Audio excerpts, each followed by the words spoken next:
part of the Press Play Podcast Network.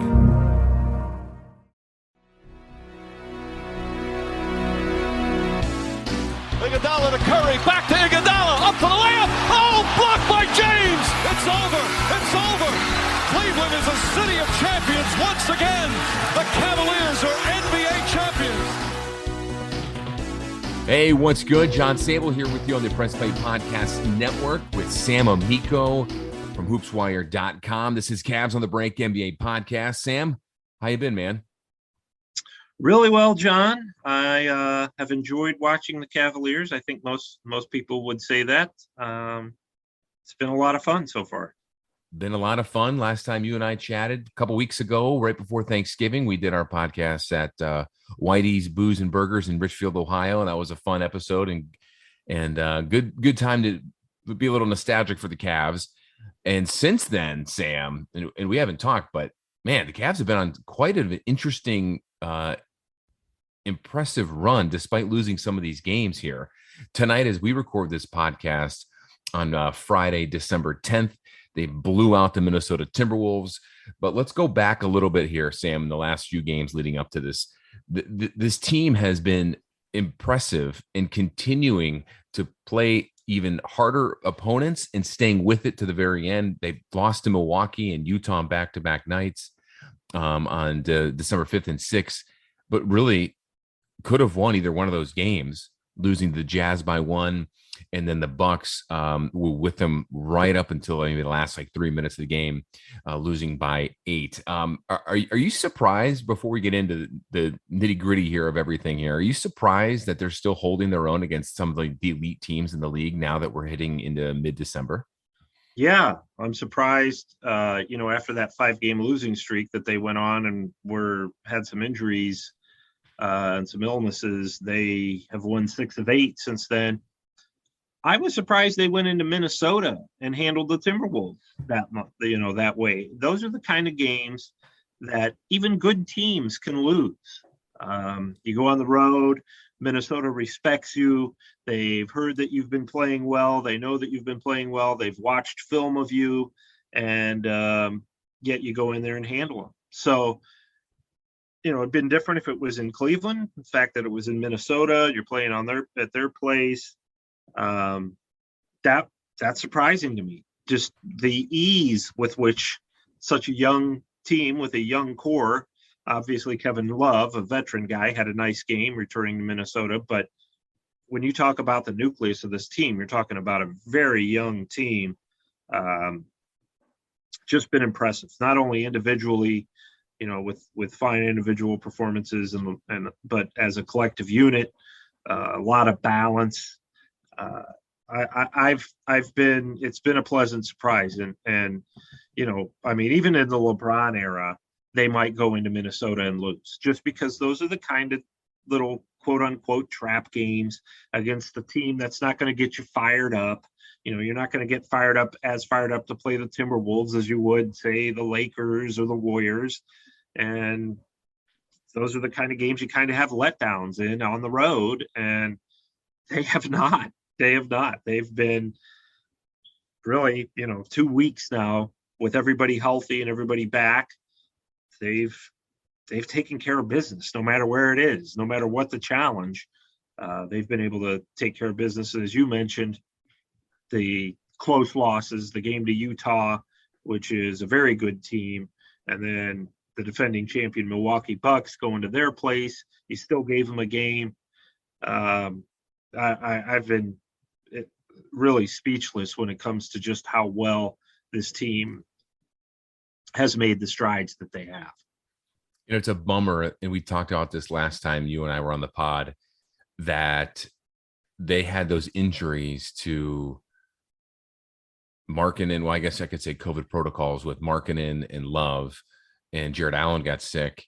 And then, of course, Mobley was hurt during those stretches against Brooklyn, Golden State, Brooklyn, Phoenix, that 4-game stretch where they lost about a month ago. Because I firmly believe that if those 4 guys were on the court and playing, you're going to be those games. Some of those games are going to turn out to be W's. They're going to win because, despite, Steph Curry dropping 40 points or whatever it was, you can't defend that. But that game's gonna be closer. The Cavs are probably gonna split those 4 games if those guys were there. And you know what? They're gonna have tough stretches, and if they still stay healthy, they're gonna show that and hopefully prove that I'm right. Yeah. Well, I mean, they're as of this recording, they're 15-12, which is way better than most people suspected they would be. I think most people didn't even think they'd have 10 wins by now. I didn't. I didn't either, given their schedule with, starting off on the West Coast and playing so many, teams that are above 500 out of their 15 wins, 10 of those have come against teams with records above 500. So they're just surprising everybody. But, eventually you get this far into a season where you're 27 games in, the surprise is over. People are taking the Cavs seriously now, and they're still going out and winning these games. They're beating up obviously a little bit of an undermanned Bulls team at home. They beat them up. Then they go to Minnesota. They beat them up. And this is after giving Utah and Milwaukee all they could handle. And you go to Washington, which has been having a magnificent season, and you beat them up in their place. And prior to that, you beat Dallas and Miami on the road. There's just been so much, not only surprise to all of this, but just the way they've been able to sustain it when totally healthy, to me, is just, it was unexpected, and it's been a wonderful surprise for the organization and their fans. That Miami game, how about that? You snapped that losing streak, first win in Miami since 2010. And, it's hard to believe, though, real quick, Sam, those 4 years when LeBron came back, they never won in Miami those years. And I think a few times he didn't play. Maybe he got like a off day or something back in those days. But it's still crazy to me to think that, the Love, LeBron, and Kyrie teams never actually won in Miami during that 4-year stretch. That's surprising, and it really speaks volumes. I know Miami was missing Butler and Bam, but it still doesn't matter. Any game on the road that you can get a win, it is an impressive win. And the fact that this team really is kind of helping people forget about the LeBron era. Now, granted, you're not going to be playing for a championship. At least I don't think so. Maybe they will. Who knows? I'm not prove us wrong, Cavs. Come on now. Yeah, I'm not going to write them off. But and I told this to Chase last week, that the next best thing to winning a championship and really is a regular season full of fun. Because the regular season is so long, you want to try to enjoy it. And you like talking about the playoffs and the play-in games and the possibilities. As of right now, the Cavaliers are the number 6 team in the Eastern Conference. Can they sustain that? I really think they can, because they're going on the road. They've had so many road games, and they've managed to steal a few on the road. Is the philosophy in the NBA is steal a few on the road and take care of business at home. And they've done more than steal a few on the road. They've they've been a major contender. They've done most of their damage on the road because they've had so many road games. And it's been something. It's not only has the basketball itself been fun, but just looking at the big picture, you just got to think there's nothing this team can't do right now. It's weird. Going back to that Miami game, I just wanted to say this to our listeners, and I tweeted this to you the night it happened. When that game in Miami, when they won, first time since 2010, that was that LeBron's final year before he bolted for Miami. You had Boobie Gibson, J.J. Hickson, Shaq on that roster. Do you know how old, and I'm going to make you feel old. I'm going to feel old when I say this. Darius Garland was 10 years old. Evan Mobley and Isaac Okoro were 9 the last time the Cavs won in Miami. Just to put all that in perspective. Isn't that crazy? Yeah, they were at the age where they were just, probably really starting to love basketball. Yeah. Probably just a couple years removed from first picking up a basketball was the last time the Cavs won in Miami before this year.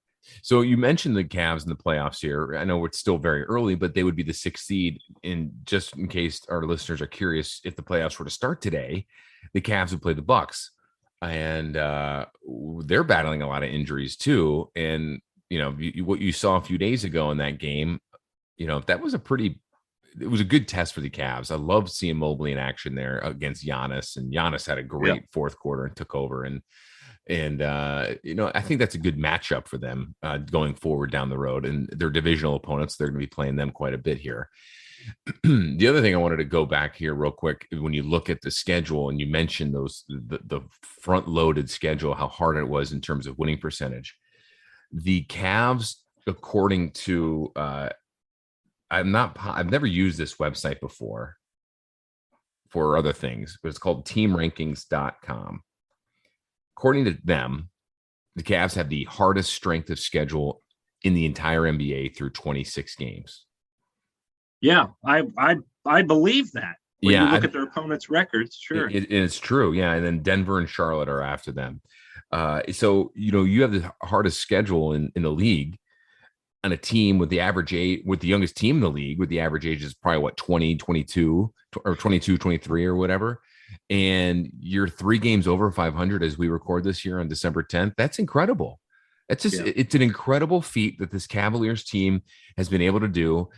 Kobe Altman deserves a lot of credit. JD Bickerstaff and his staff deserve a lot of credit. And they just got to keep this ball rolling. And you know what? It's great to see fans and everyone have the buzz with this team, because you haven't had a buzz with this team since LeBron. We all know that. And frankly, the way the Cleveland Browns are playing, and they need this buzz. This is good. Who would have thought the Cavs would be better than the Browns as the calendar flipped in December, right? Certainly not I. And here's the good news. According to Tankathon, a website I do use a lot to kind of do the lottery odds, because the Cavs have been, that's been the Cavs. They've been in the lottery every year. Tankathon also ranks the remaining strength of schedule, and the Cavaliers, the good news is, are in 30th. So they are first when it comes to easiest remaining schedule in the entire NBA, according to Tankathon. That's all based on their opponents' records. From here on out, their opponents currently have a winning percentage combined of 47%. So, up to this point, they have had a terribly tough schedule when you factor in road games and home games and overall opponents.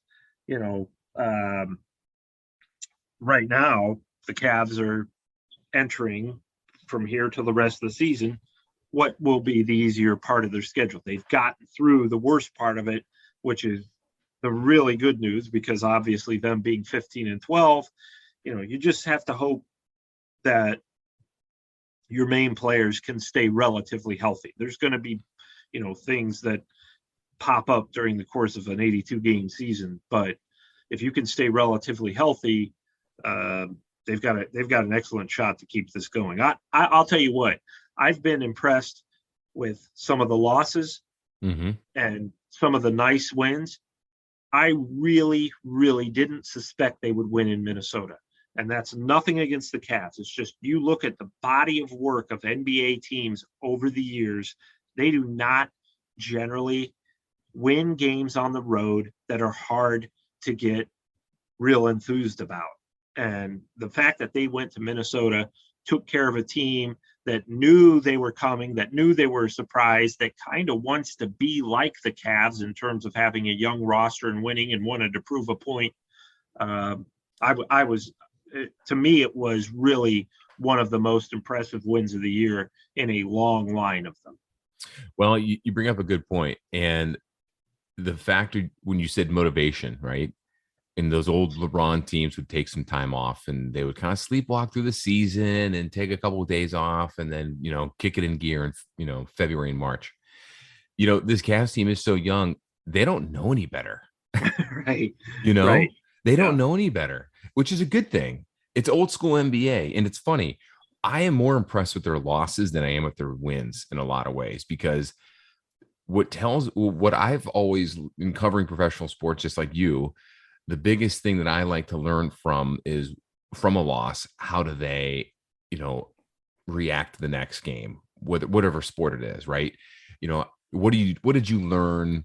If it was a tough loss, if it was a last second situation or whatever, are you going to be demoralized for the next game? Well, the Cavs have had a lot of those, right? Sure. And it's almost as if they forgot about it. And the next game, they're playing 110% or whatever. I mean, there's no lull, and they're playing like they have house money. They are just having a level of confidence. We keep saying this every time you and I talk, but the confidence in this team continues to grow even in tough losses. And it doesn't seem like they're getting down. You look at their body language on the court after those games, and they're not like sulking. They're not mad. They're still happy. And people could take that as like, oh, well, they should be mad. Well, they are, but they're growing, and they realize that they're in these games. And how many times have you heard Jared Allen, Darius Garland all say that we aren't the same old Cavs here, and we're in this, and we're going to be a force to reckon with here. And they're not there yet. And hopefully they're going to get there soon. But the fact that in some of those losses against some of those teams, of course, you want them to win. I was just impressed with how they played. They didn't get intimidated by like the Warriors or anything, or even earlier in the year with LeBron and the Lakers, or Giannis just last week or whatever. I mean, they don't back down. I mean, they're just, it's going to sound weird, but they kind of remind me, the style of play, a little bit of a mixture of the early 90s Cavs and the mid 90s Cavs, when you had a bunch of no big names. I mean, yeah, you had some big names and Price and Doherty and all those guys. But you had guys unselfish. They're a very selfless team, right? Like those Doherty Cavs, not in the late 80s, early 90s in a way, right? And you had a mixture of some shooting. And then the mid to late 90s, before they really got bad, but in the Fratello years, when they had those big lineups of Z and Sean Kemp and Patopico, and you had Michael Cage, I think, or Mark West coming off the bench or whatever. Cedric Henderson. Yeah. I mean, you have so many bigs on our team now that they have that kind of characteristic too. So in a way, I see two different styles of play, two different like characters of these teams, of this team, but those two teams into one. Not to mention, and we haven't really talked about this, the pick and roll, the pick and pop of Garland and Allen is very Doherty Price-esque, is it not? Yes, it really is. And Jared Allen added a lot to his game this offseason. We've heard JB Bickerstaff talk about that and said, Jared Allen used to primarily be a guy who would get his points off the break or offensive rebounds. Now he's got some post moves. You can throw him the ball down the low post. He can do that little spin move on the baseline. His footwork has improved immensely. Yeah. Obviously, he and Garland and he and Rubio have a great connection in terms of throwing lobs up to the basket. Garland's really mastered that. But going back to what you said about the losses, I think of the Utah game, and then that was on a Sunday, and then on a Monday night, right after the game on a Sunday, after barely losing to Utah, you've got to fly to Milwaukee, and you gave them all you can handle, and it goes back to the resiliency of this team. And talking, we hear Jared Allen after these losses, which have been very admirable, as you mentioned. Jared Allen saying, yeah, we're going to keep coming at you. You're going to think we're down and out, but we're never down and out. We're going to keep coming at you. And, a lot of people can say that kind of stuff, but they're living it. They're showing it. So to me, it's been, I'm with you in that a lot of these losses have been as impressive as the victories. And you're really learning and seeing a lot about this team in defeat because they're staying competitive. They always believe they have a shot to win. And like you said, they're young enough that they don't know any better, that, we're not going to just fold and say, and this is nothing against LeBron. Obviously, some great things happened when he was in Cleveland, but his line, I remember his line, and it used to drive me nuts when he would say, just get me to the playoffs. Mm. They would treat the regular season almost like the preseason a lot of times. Just get me to the playoffs. And because it was LeBron, a younger LeBron, you would get in the playoffs and he would get you to the finals. So this team to me is really a hybrid of those kind of late 80s, late 90s teams that you mentioned. And while you mentioned that, John, those teams, very underrated defensively. Mm-hmm. This Cavs team, as good as they are offensively and have been cohesive at that end, they've really made a difference for themselves on defense. And when we did our pod back in the summer, previewing the season, remember one of the things that we talked about? Defense. The Cavs team's gonna be a bad defensive team. I mean, they're so young, and man, are they proving us wrong. And I'm so happy to, obviously, I'm glad we're wrong, but it's like they flipped a switch.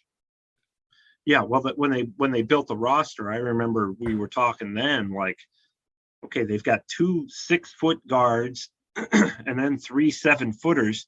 Mm-hmm. That's not the way the NBA operates. Everything's small ball, wings, 6'4", 6'5" wings that are playing power forward and can shoot.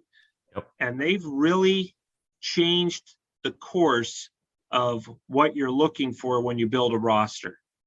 We're not going to do it everybody else's way. We're going to do it our way. And people like us, when we saw the roster, was like, this isn't the way they play in the NBA. They play small ball and they play up and down, a lot of 3-point shooting. And, they've really changed that narrative to say, hey, you know what? We're going to start 3 near 7-footers and we're going to do it. We're going to make your lives miserable at the rim, which they have done to opponents. They've made their lives miserable near the basket.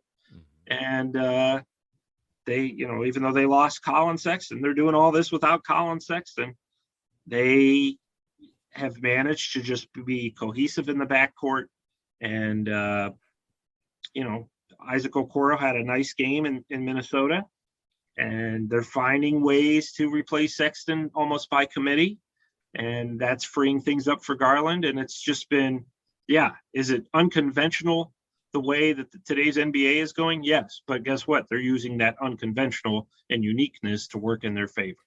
And for our listeners that didn't listen to the episode that you and I did a few weeks ago, I think I mentioned what former Cavs coach Mike Fratello told me. And my brother and I had him on as a guest on our podcast right here on the Press Play Podcast Network on Sabol Brothers on the Baseline. And it's a 2-part episode. Part 1 dropped last week. Part 2 is going to come out next Thursday. And Fratello told us that I asked him if it was going to be sustainable, what this team's doing in terms of the lineups. He said, yes, it's definitely sustainable because this is exactly what he did in the late 90s with those big lineups that we just talked about. You mentioned Sexton, and I talked to him and I asked him about, what are they going to do with Sexton, at the end of the year. And now we interviewed him before he got hurt, I should say this. We interviewed him right when he got hurt, but before the surgery, because we all thought he was coming back. And at the time, he said that this could be a blessing in disguise because now you're going to see what this team can do without him in terms of the blossoming of a Darius Garland and seeing what they can do with maybe other guys on the roster. The chemistry will be different.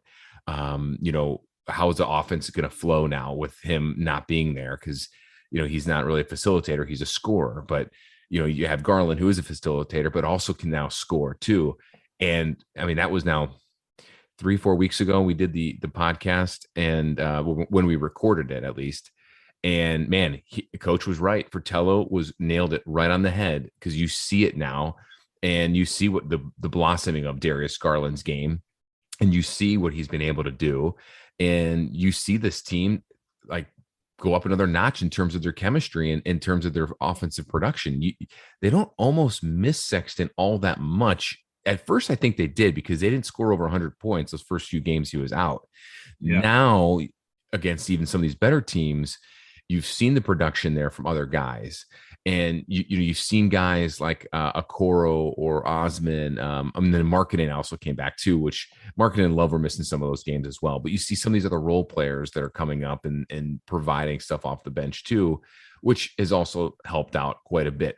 I still think, my opinion, that if they're in contention, in another month or two, they're going to need to get a move for a guard. And we'll talk about more about that later.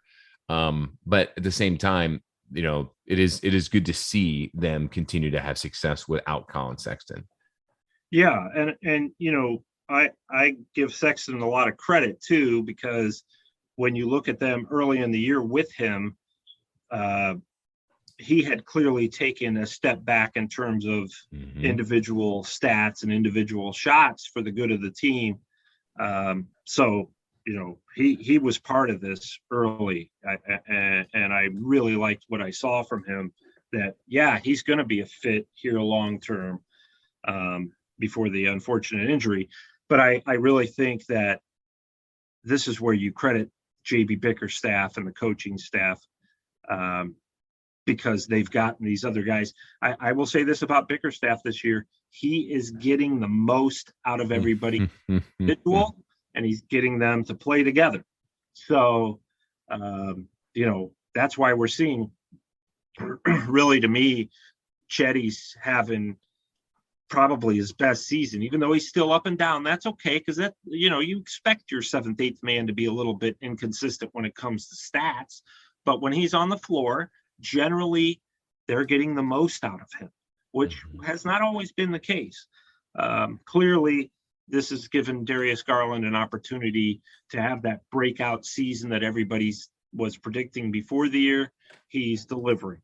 And obviously, Jared Allen's made some nice improvements since last year. Markkanen is a much better fit in Cleveland, alongside these guys, than he was in Chicago under Billy Donovan. And then, you have guys like Rubio, who started off hot and is still playing well. He's just not shooting very well. And seeing a little bit of strides here from Isaac Okoro, getting a little bit more comfortable. And, he does a nice job in terms of defense. His offense, you hope that his outside shot improves and that he gets a little more consistent in terms of point production. But all of those guys. And then, of course, the big one to me is Evan Mobley, who's really always makes the right play. When the ball is in his hands, he's not super flashy.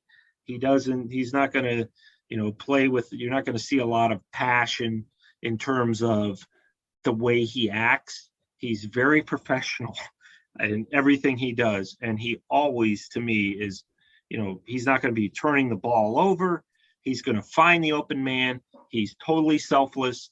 And I think he's really rubbed off on the other guys. You bring up a great point. For a kid who is 20 years old, his basketball IQ is incredible. Seems like he does everything correct on the court. I mean, his footwork, I think, needs some work. But I mean, he's still growing into his frame, but he still has great footwork. Don't get me wrong. I mean, look at Kevin Durant and Chris Bosh when they came in the league. They didn't have great footwork.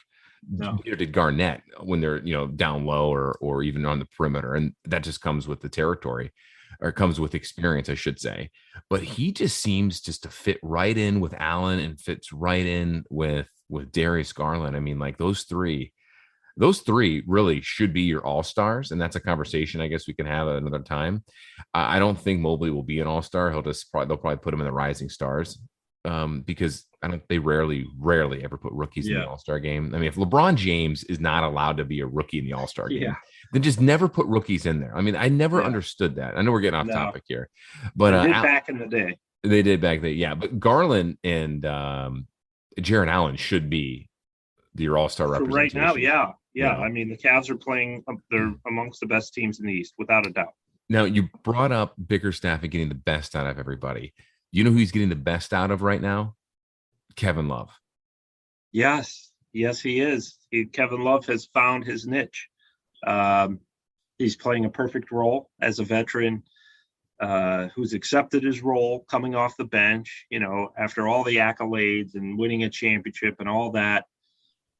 At this stage of his career, he's really been a big help to Mobley in practice.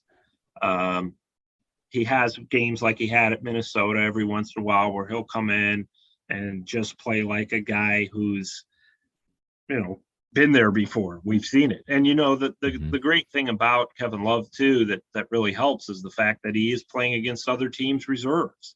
Here's a guy who doesn't have to exchange blows with Kevin Durant or LeBron or whoever. He's now coming off and playing against second units off the bench.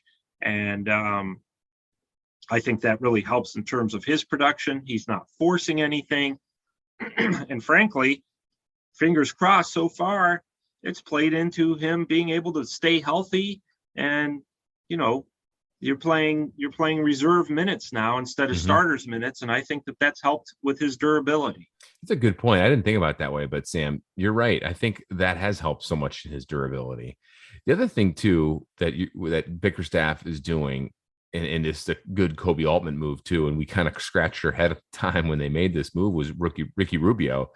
And to have him come off the bench with Kevin Love, they're two buddies from the Minnesota days, makes both of their positions and their roles on this team even more accepting, and as helped out tremendously. Yeah. Well, Ricky Rubio did not want to be in Cleveland when he first got here. There was, I remember as soon as the trade was made, big time national reporters were saying he's in the final year of his contract, probably going to work out some sort of a buyout, probably going to trade him to somebody else. And we heard that he wanted to go to Phoenix. That was in the realm of possibilities. Obviously, none of those things came to fruition for whatever reason. And, people tend to look at, well, what did Rubio produce during the game, which is really secondary to what he's adding to this team. He's obviously a guy who comes in, calms down the offense, runs things the right way, plays with some fire. But what he does in practice is invaluable, just having been around the league. And I said that last year when they were struggling. I'm like, you need veteran players who have been there before. And I'll tell you another guy that's helping them immensely, who nobody really realizes, is Ed Davis. He is helping in terms of almost like a coach on the floor at practice, helping the big guys, frankly, showing them some veteran moves. And so when you talk about guys like Love and Rubio and even Ed Davis, those kind of guys are so invaluable to a team that is relatively otherwise young and is playing their butts off. But now they're doing more than playing their butts off. They're learning how to win along the way, and really having, like you said, playing with a lot of confidence, and having veterans around really helps that. I forgot he was still in the league. Who's that? Ed Davis, when he was, when the Cavs had him, I'm like, man, I remember watching him at North Carolina. Yeah. And I think Portland drafted him in 2010, maybe. Was that who it was? Or no, Toronto, maybe. That's a great question. That's a great trivia question. Yeah. Don't Google that and try to figure out who it was. It was Toronto. I beat you to it. It was Toronto. Okay. I knew it was a red team. I just couldn't remember. Yeah, right. There you go.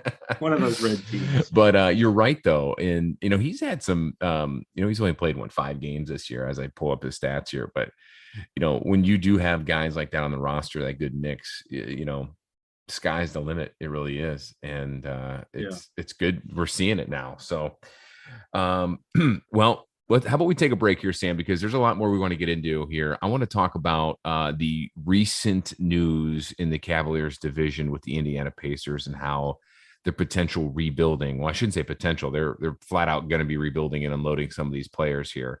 How that can affect the Cavs going forward. If it can help them add a piece, would they be interested? What's gonna happen, even if it doesn't affect the Cavs, some of those pieces, and we're gonna get into all of that coming up right after this break. The R&R podcast going to be rocking and rolling with you because football season is underway. College, Ohio State, the Power Fives, the MAC, the Browns. Michael Regai, are you ready to rock and roll with some football? Kenny, I've been ready. This is our time of year. This is what R&R is all about. We're going to be with you every week. Kenny just said it. Browns, NFL, Ohio State centric. So you got to stay with us all fall and winter long here on R&R. That's right. The Regai and Rhoda podcast coming to you here on the Press Play Podcast Network. Subscribe now and don't miss a show. Looking for new insights on the Cleveland sports scene with a unique side of Cleveland sports history? Then you found the perfect podcast. I'm John Sabol. And I'm Scott Sabol, and we're hosts of the Sabol Brothers on the Baseline podcast, a podcast about Cleveland sports, but not your typical podcast about the land's sports teams. Join us as we embark on a journey of sharing a unique and historical side of Cleveland sports history with the help of some former Cleveland sports stars and other historical figures. All right here on the Sabol Brothers on the Baseline podcast, part of the Press Play Podcast Network.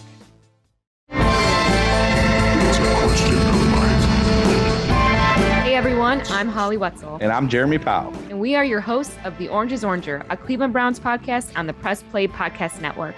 We give you all the dog pound coverage that you'll need each week to get you ready for kickoff and beyond. Don't miss our breakdowns of each week's matchups, game recaps, and any and all news out of Berea to feed your Browns appetite. As we all know, Holly, dogs gotta eat. That's right, Jeremy. Hit that subscribe button and never miss an episode of the Orange is Oranger Browns podcast on the Press Play Podcast Network. Welcome back to Cavs on the Break NBA podcast. John Sabol alongside Hoops Wire's Sam Amico. And you can get in touch with us on social media on our Twitter handles. I'm at John_Sabol. Sam is at Amico Hoops. And of course, our pod here is at Cavs on the Break. So if you have any questions or if you ever want to get in touch with us, any questions about the Cavs, anything for Sam, tweet at us. We may be able to read some of your stuff on a next edition of Cavs on the Break NBA podcast. Sam, big news. Well, I shouldn't say big news, but some intriguing news coming out of the Cavaliers Central Division. Indiana Pacers are rumored to go ahead and start rebuilding. There's pieces on that roster right now that will be interesting trade targets for teams. Do the Cavs entertain any options? If they do, who is it? What do you think? What are you hearing?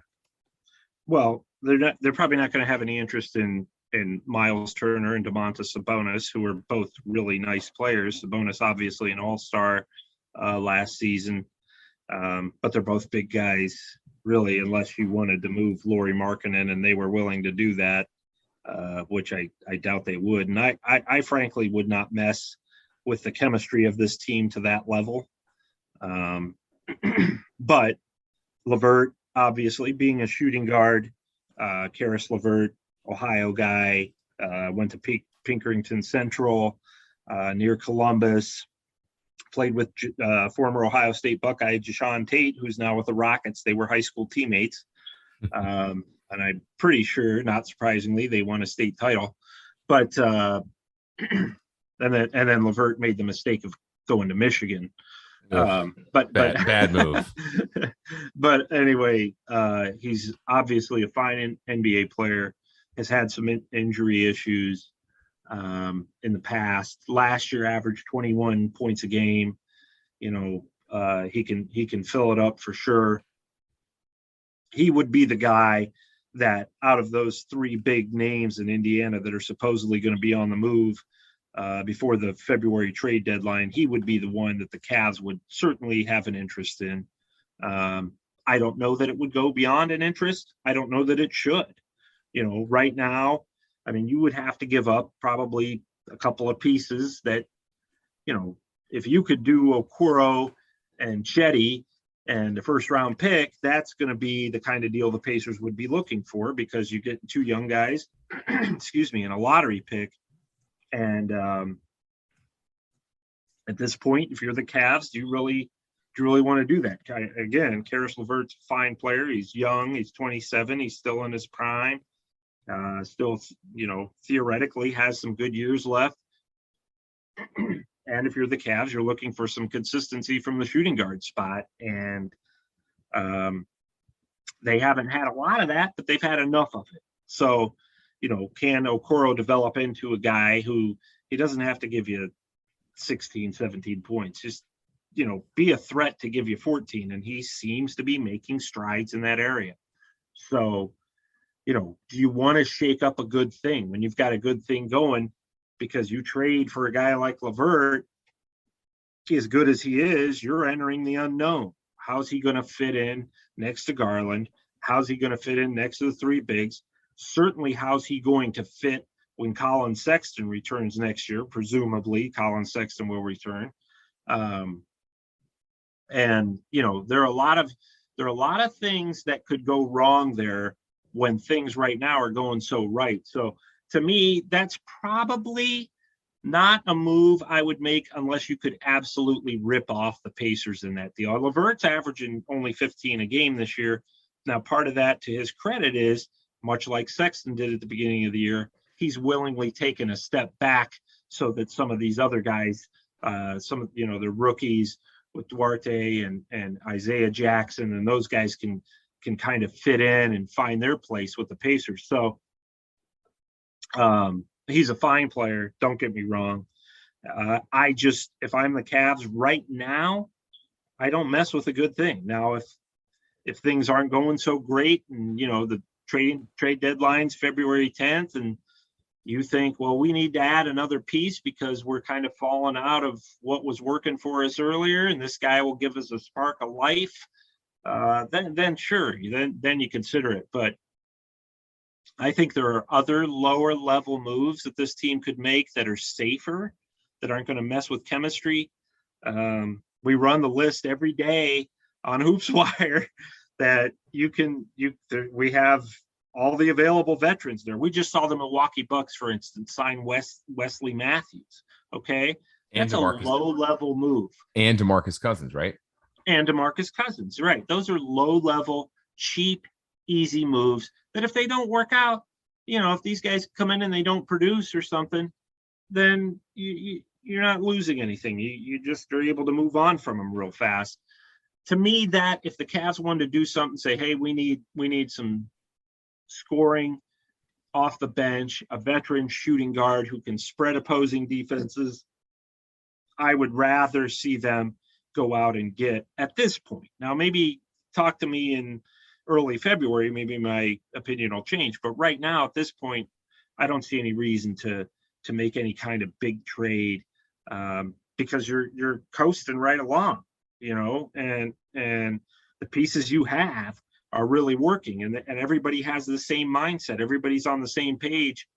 You bring in a guy who scored 21 points a game last year, and he's, by all accounts, a wonderful guy, so don't get me wrong, but that can still mess with your chemistry and mess with what's working right now. So if I were them, maybe you have an interest, and maybe you tell the Pacers, hey, if he's still around, late January, early February, we'll call you back and we'll see, maybe we could work something out. But right now, you might want to take some other calls, which I'm sure the Pacers are doing on all of these guys, because right now things are going really well for us. I'll tell you this, the good news for the Cavs is if they unload those three, they're going to have a lot easier time in the Central with their, what do they have, 3 games left against the Pacers? They should have a lot easier time with them. So I just would not rush into anything if I'm the Cavs. The only thing I might do is, at this point, if you can go get a Wes Matthews, who obviously is taken right now, but a player similar to that you can sign to a minimum level contract, and you may have to make an end of the bench move to do that. That's the kind of move I would make, and tell this guy, look, we just need you to come in 10, 12 minutes a game, fill it up. And if you fill it up enough, you'll get more minutes on a team that really isn't just, surprising in Cleveland and really is a feel-good story in Cleveland, but has it really been one of the feel-good stories around the NBA? It has to be. The Cavs have to be the best story in the NBA, right? I mean, when it comes to, exceeding expectations that were, the bar was so low, but I would say that, in the East, it'd be the Cavs and the Wizards.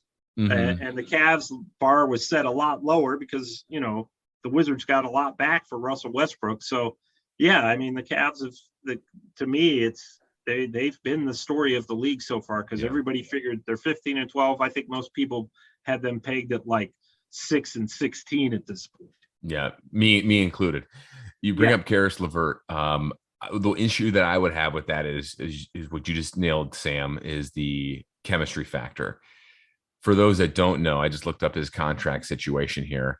He is under contract next year as well at 18 million, almost 19 million.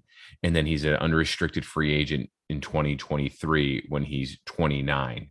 So you got to look at what you're doing with your cap too, in terms of the money what the Cavs are going to have. Now, I'd have to look at what this would be. And it depends on who they would, jettison.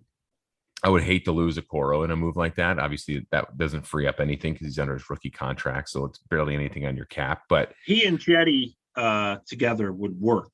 It would for LeVert, by the way. But that would hurt. That's the only reason I brought those two up. Yeah, that would hurt depth, obviously, and it would hurt defensively. I don't know. Is LeVert's not a great outside shooter?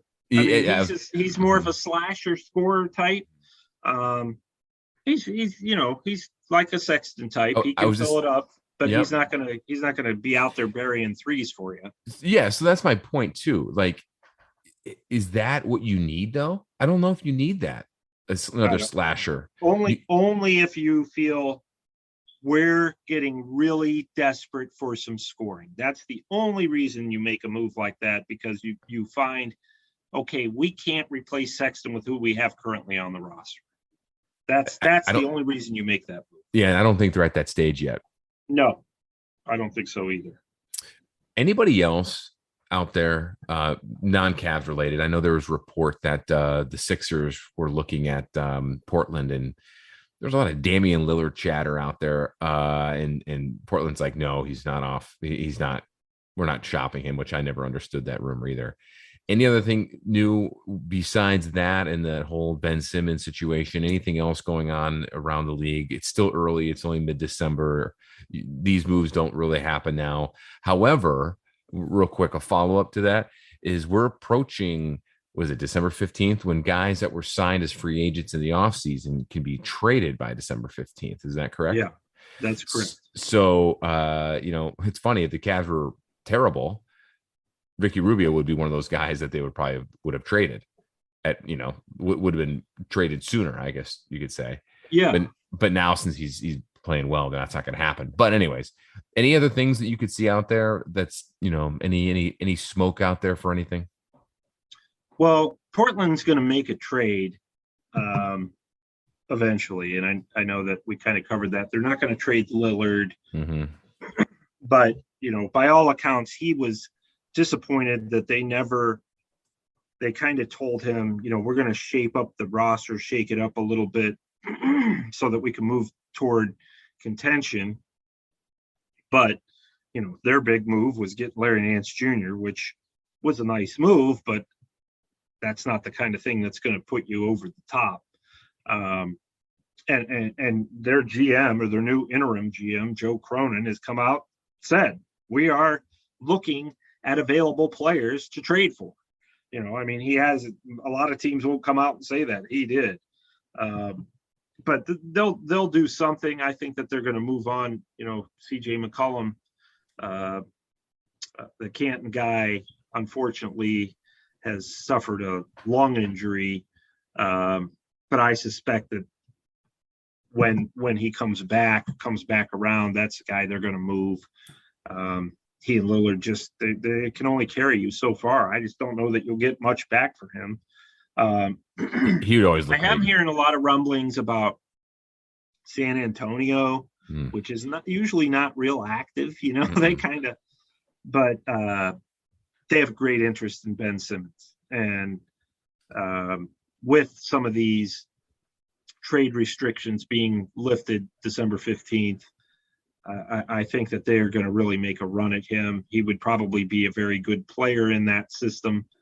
And And I would have to say, Philadelphia, Adrian Wojnarowski reported on ESPN, is kind of gathering momentum around their trade talks on Blah, Ben blah, Simmons. blah. Yeah, it's the We've same heard that stuff. since the beginning of summer. Yeah, it's But the same stuff. I do believe that San Antonio is really going to make a run at him and probably give Philly back some nice players that San Antonio has in the backcourt. So that's something really that I kind of keeping the pulse on. I'll tell you this, Sacramento is going to shake things up a little bit. What a mess. Sacramento's a mess. Portland's a mess. I mean, last year the Cavs were a mess. And they turned it around by having good fortunes in the lottery with Mobley, and they landed number 3. Everybody is like, oh, they're not going to get Cade Cunningham, and they're not going to get Jalen Green, and everybody's kind of disappointed about that. I shouldn't say everybody, but there was enough people that were kind of like, well, Cade Cunningham's the guy in this draft. Wrong. Evan Mobley so far has been the guy in this draft. So, they did change their fortunes by landing in that 3rd spot and being able to get Mobley, and him being just such a pro already and fitting in so well.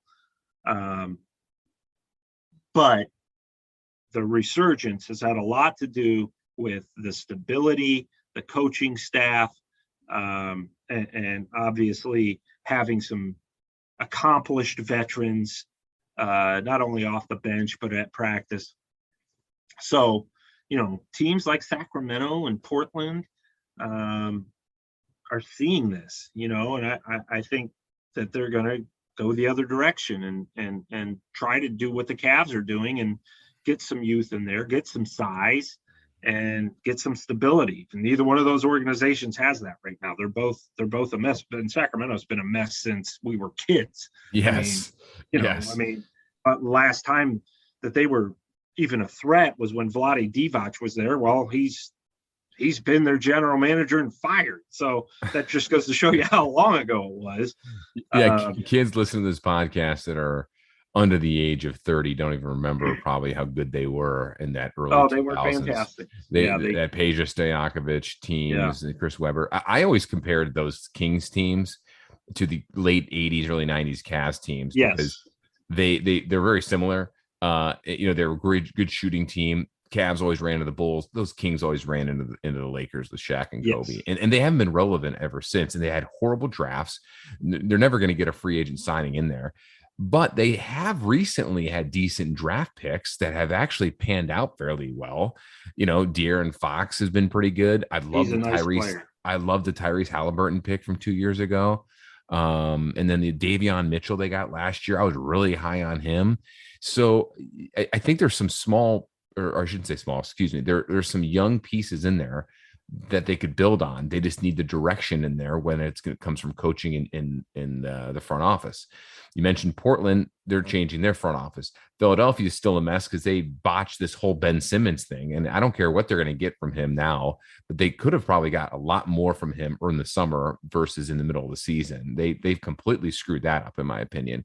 The Spurs are interesting, going back to your point there, because that seemed to be a front runner or a dark horse, I should say, early on. But now it makes a lot of sense because, if you're going to go there, look who's going to be your coach. Pop, there's one guy in the league as a coach that can, get Ben Simmons straight in terms of his, attitude and willing to play, to play and not be afraid to score. That'd be him, or to shoot. Yeah. So. It's interesting to see some of these organizations that continue to just get stuck in the mud and make some bad decisions. And the Cavs, sure, they have been there, they have done it. And then now it seems like they're finally out. And, it's a good thing for the Cavs. Clearly other teams like Sacramento, not so much. No, Sacramento's going to move one of those guards that you need, whether it's Fox or Halliburton or Mitchell. My guess is it will be Halliburton. They don't want to move Fox. They don't want to move Mitchell. Halliburton would be a guy that teams would want to give you something back for. But I just don't think you can keep all three of those guards happy when they're all kind of playing the same amount of minutes and same position. And You also had Buddy Hield there too. Hield was obviously somebody who was on his way to the Lakers until, the Wizards said, we'll give you Russell Westbrook. They probably been better off getting Hield, as crazy as that sounds. I know, right? But so true, man. He's the one guy that Sacramento definitely is shopping. Who knows where he could end up. I'm still keeping my eye on the Celtics. I still think, from everybody I'm talking to, that they suspect either Jaylen Brown or Jason Tatum, one of those guys is going to be on their way out. Yeah, you mentioned that a couple weeks ago, and when I was shocked to hear that, but there had a lot of change in the front office too. Danny Ainge is no longer involved. Yeah. Brad Stevens is no longer the coach, right? Right, and they're kind of sputtering through inconsistency. Jaylen Brown's been injured, but they just, even when those two they seem like those two, to me, together, that team has peaked with those two as your main guys. And frankly, they could get a lot back for either one of those players. Yeah, you're right. Well, interesting times ahead, and we're not even at the trade deadline, and we're only in mid-December, and the Cavs are 15-12 as we record this, and Saturday, tomorrow, they're back in action playing. Who do they play tomorrow? Sacramento. Sacramento. That's right. You're gonna look at those guards. How about those? How about that segue right there? And I forgot who they were playing. The funny thing is the Cavs. Correct me if I'm wrong. A couple years ago, they were high on Tyrese Halliburton, were they not? Yeah, they were. Well, even going back to Hield, Buddy Hield, who was actually part of the DeMarcus Cousins trade. He was with the Pelicans. Right. I know that they liked him I think Hield, I don't know if he led the nation in scoring as a senior at Oklahoma, but he was way up there. Yeah. And I think in the right situation, if he gets a situation with a winning team, he could really help them. He would have really helped the Lakers. It's a shame that they didn't make that trade and instead went for the big splashy trade, which really hasn't helped them that much. But yes, certainly Halliburton was on the Cavs radar a few years ago. Yeah, you're right. I think the Buddy Hield's trade would have been a lot better for the Lakers now, looking at their struggles. But it is still only December, and maybe they can get that. They can maybe get that straightened out. All right. Well, that'll wrap up this edition of Cavs on the Break NBA podcast up here. John Sabol along with Sam Amico. You can read all of these NBA trade rumors swirling around at Sam's website, hoopswire.com. You can get in touch with Sam. Follow him on Twitter at Amico Hoops. Follow me on Twitter at John_Sabol. And you can follow our pod here at Cavs on the Break. Sam, we'll do it again, man. We'll do it again soon. And let's see if these Cavs can keep rolling. Yeah, keep a good thing going. And we'll keep singing their praises and saying how wrong we were about them, because I know I certainly did not have high hopes for this team and did not have certainly any inkling that they would be 15-12 after their schedule at this point. I love being wrong when the Cavs are winning. Yeah, you and I were on the same boat too about how our prognostication skills here are not faring well. So we weren't alone. We weren't alone. No. All right, Cavs continue rolling here. They play the Kings Saturday night. And that's the time of the show. We're going to go to our buddy Mike Breen. Take us out. Congratulations, Cleveland. Your decades-long wait is finally over. The Cavaliers are NBA champions.